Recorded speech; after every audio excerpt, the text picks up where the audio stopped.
Jusqu'au printemps, l'ancienne résidence des archevêques de la Cité des Sacres propose un parcours novateur.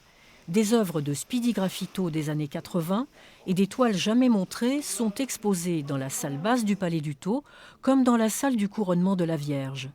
Tapisserie fourmillant de détails et création de l'artiste entrent ainsi en résonance. J'ai toujours aimé la confrontation des styles et des époques qu'on retrouve déjà dans mon travail, où je vais prendre des personnages, par exemple, de bandes dessinées de mon enfance, ou même de mes parents, avec des dessins animés d'aujourd'hui, ou des références à l'art moderne, et puis au street art, parce que tout ça, pour moi, c'est un seul monde, et le temps n'existe pas, tout fait partie de la même histoire, en fait. Comme l'artiste qui refuse de se laisser enfermer dans un style, les personnages représentés par Speedy Graffito sortent des cadres. Il aime saturer l'espace.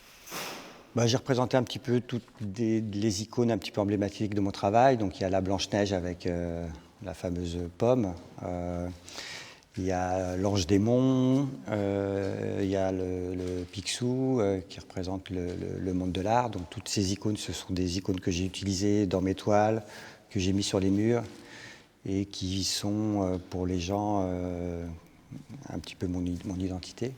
À 14 ans déjà, Speedy Graffito peignait des décors de théâtre. Il en a gardé le goût des grands formats. C'est enfant qu'il a ressenti ses premières émotions devant des œuvres d'art. J'adorais visiter les châteaux et voir les portraits. J'avais l'impression qu'ils me suivaient dans les couloirs et qu'ils me regardaient comme ça. J'ai beaucoup été au Louvre aussi.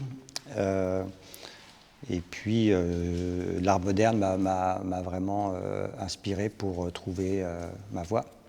Speedy Graffito nous renvoie les images de notre temps, l'occasion d'une réflexion sur l'art.